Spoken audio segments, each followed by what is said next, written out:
I'm here at the Fitzwilliam Museum in Cambridge, which holds one of the largest collections of arms and armour in the country. They're beautiful pieces from all over the world, and today we're going to find out what exactly makes them art.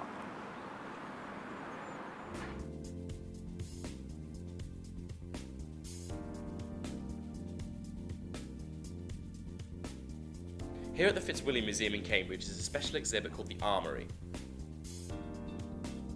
The hall is filled with various swords, armours, and all kinds of various items made with the intention of supporting a soldier in battle. All the artefacts have been collected over a number of years from a large variety of countries.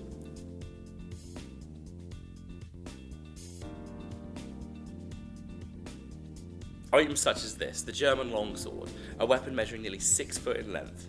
This gives just a glimpse into the scale and seriousness that blacksmiths and craftsmen put into designing these items to make them both beautiful and effective.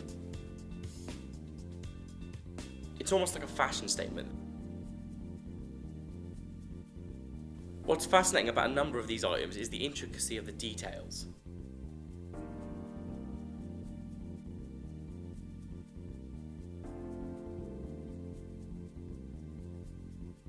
The words and images imprinted on the items, such as this beautiful crossbow from the 18th century, highlights the love and the passion shown by its maker.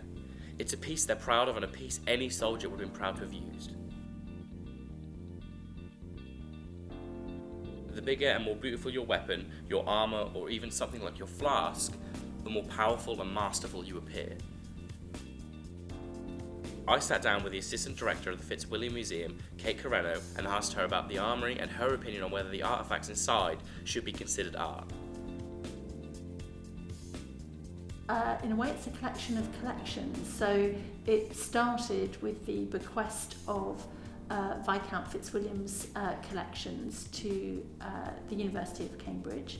And the collections have been built on over the last 2 centuries by a succession of other gifts from other collectors. What I do know about that collection, and I think that's demonstrated in the redisplay that we've done recently, is that it's a collection that spans different types of armour from different places in the world. So at the moment you can see, as well as armour from the UK, you can see armour from Iraq, Iran, if you like, sort of former Persian countries, and I know that we've got Japanese and Indian armour in there too. They're an example of what we'd call applied art, or others might refer to it as craft.